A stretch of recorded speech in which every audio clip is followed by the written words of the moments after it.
সবসময় অত্যন্ত গুরুত্বপূর্ণ, বিশেষ করে আমাদের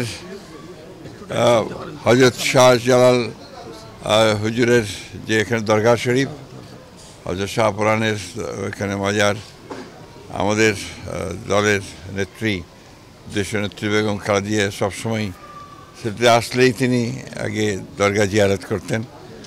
এটার আমি মনে করি যে আমরা সবাই এই যে একটা স্পিরিচুয়াল ব্যাপার যেটা আছে আর কি আপনার, সেটাতে আমরা অত্যন্ত শান্তিবোধ করি এবং সেই কারণে সিলেটের প্রতি আমাদের আকর্ষণ আছে। এটা একটা পুণ্যভূমি এবং সেখানে আসলে আমরা নিজেরা অত্যন্ত তৃপ্ত বোধ করি। আর আজকে এসেছি, দলের সভা আছে, সেই সভায় আমরা সবাই মিলে একসাথে সভাটাকে সফল করার জন্য আমরা সিলেটে এসেছি। এখন তো নির্বাচনী হাওয়া বইছে সারা দেশে, আপনারা কতটুকু প্রস্তুত এবং নির্বাচন কমিশন কি ফেব্রুয়ারির মধ্যে নির্বাচন করার জন্য আপনারা জনগণ চাপ সৃষ্টি করবেন কিনা স্যার? ব্যাপার হচ্ছে যে আপনারা নিশ্চয়ই সবাই জানেন যে দীর্ঘ 15 বছর ফ্যাসিস্টদের বিরুদ্ধে আমরা সংগ্রাম করেছি, লড়াই করেছি। আমাদের প্রায় 60 লক্ষ নেতাকর্মীদের বিরুদ্ধে মিথ্যা মামলা হয়েছে, আমাদের কয়েক হাজার নেতাকর্মীকে হত্যা করা হয়েছে, আমাদের প্রায় 1700-র উপরে মানুষকে গুম করা হয়েছে। সেখানে আমাদের সিলেটের অত্যন্ত সাহসী নেতা ইলিয়াস আলীও গুম হয়েছেন এবং তারপরে 24 জুলাই আগস্টে ছাত্র জনতার অভ্যুত্থানের মধ্য দিয়ে ফ্যাসিস্ট হাসিনা সরকারের পতন হয়েছে।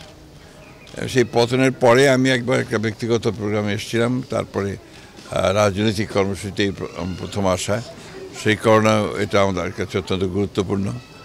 আমি যারা জুলাই আগস্টের শহীদ হয়েছেন তাদের প্রতি আমি শ্রদ্ধা জানাচ্ছি, যারা আহত হয়েছেন তাদের প্রতি সমবেদনা জানাচ্ছি এবং এদের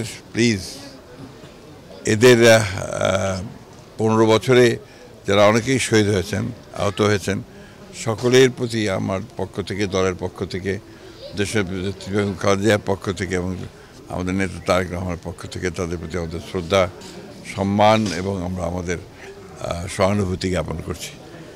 আমরা আশা করি যে বাংলাদেশের মানুষ যে জন্য লড়াই করেছে তাদের গণতান্ত্রিক অধিকার ফিরে পাওয়ার জন্য, ইতিমধ্যে লন্ডনে ভারপ্রাপ্ত চেয়ারম্যান জনাব তারেক রহমানের সঙ্গে প্রধান উপদেষ্টা প্রফেসর ইউনূসের যে বৈঠক হয়েছে, সেই বৈঠকে ফেব্রুয়ারিতে নির্বাচনের একটা মোটামুটি আলোচনা হয়েছে।